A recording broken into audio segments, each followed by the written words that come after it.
নমস্কার বন্ধুরা, আমি আবার একটা নতুন রেসিপি নিয়ে আপনাদের সবার সামনে এসেছি।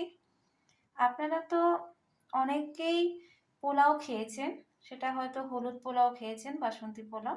কিন্তু আমি আজকে একটা নতুন পোলাও করব, যেটির নাম হচ্ছে সাদা পোলাও।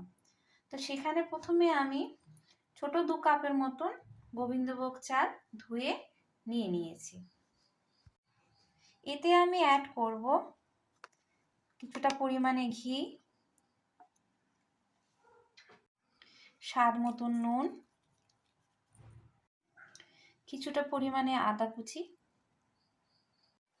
আর 2টো চেরা কাঁচা লঙ্কা। এই সব কিছু নিয়ে আমি ভালো করে চালটাকে আগের থেকে মাখিয়ে রাখবো কিছুক্ষণের জন্য। এরপর আমি কড়াই গরম করে তাতে কিছুটা পরিমাণে ঘি দিয়ে দেব।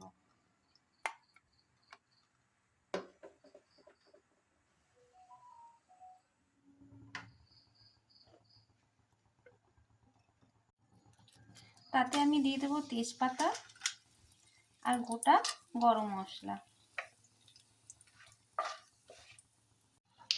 তারপর আমি আগের থেকে ভিজিয়ে রেখেছিলাম কিছুটা পরিমাণ কাজু আর কিশমিশ, সেটা আমি ভেজে নেব।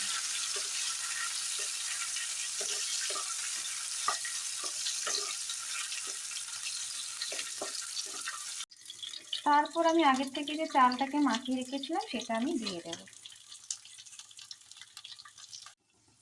এবার আমি চালটাকে ভালো করে ভেজে নেব।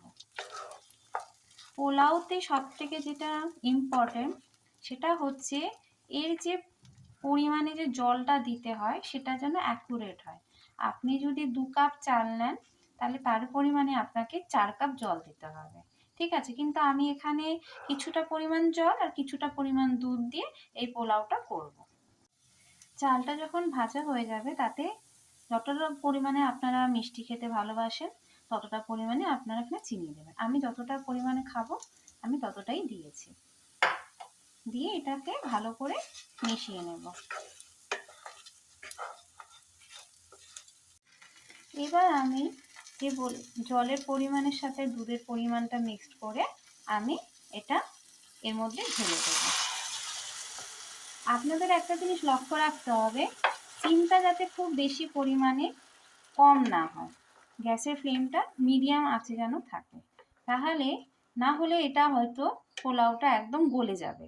সেজন্য আপনাদের এটা মাথায় রেখে পোলাওটা করতে হবে।